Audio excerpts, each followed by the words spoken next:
ازيكم يا اصدقائي؟ ما تنسوش تعملوا اعجاب بالفيديو ده وتشتركوا في القناة بسرعة. ده فيديو جميل جدا.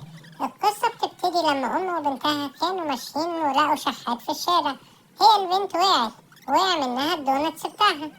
هو الولد كان فرحان بيه. الولد رجع لأسرته فرحان قوي انه جايب لهم اكل. ادالهم الاكل وقال لهم ده وقع من واحدة بنت وانا قلت تاكلوه سوا. الأم كانت فرحانة بابنها إن هو بيساعدهم وقعدوا ياكلوا الأكل ده. هو كان جعان جدا بس هو كان فرحان إن هما اللي أكلوا. الأم بطنها كانت وجعاها من الأكل بس طلعت بتمثل عليه. لأ دي مش بتمثل عليه ولا حاجة، دي بطنها وجعاها فعلا. ايه ده؟ الأب كمان تعبان. هو ايه اللي كان في الأكل ده؟ الولد أخد الأم وقال لهم تعالوا نشوف ايه اللي في العلبة دي. أنا بابايا ومامتي تعبانين جدا من الأكل. هو كان فيه ايه في الأكل؟ الست قالت له أنا مش عارفة أعمل لك حاجة. الولد قعد يعيط ويتوسل إليها إن هي تساعده بس هي ما عملتلوش حاجة، بالعكس دي زقته ووقعته. هو شايف بنت تانية غلبانة وتعبانة قال لها ما تيجي احنا الاتنين نحاول ناخد بالنا من الولد. الأب كان ماشي ولقى الفلوس واداها للولد وقال له ايه؟ قال له ما تخافش مامتك بقت كويسة دلوقتي.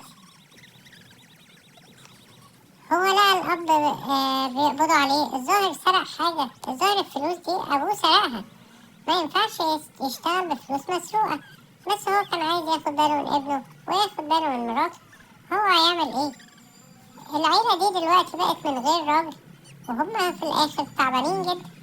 هو الولد مش لاقي حاجة يعملها ولقى الأولاد اللي في سنه كلهم بيلعبوا وبيشوفوا البلياتشو بس هو مش عارف يلعب معاهم. يا ترى هيعرف يمشي في النار؟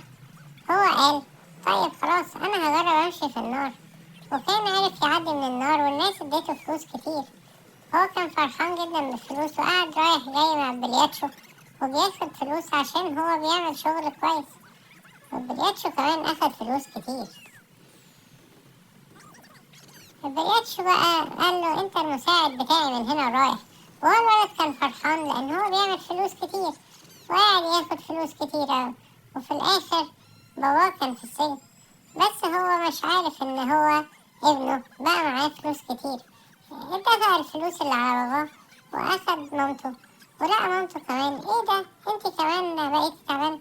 ما تخافوش انا بقيت بكسب فلوس كتير وهاخد بالي منكم. ودي النهاية السعيدة بتاعت الفيلم بتاع النهاردة. الولد بقى بيكسب فلوس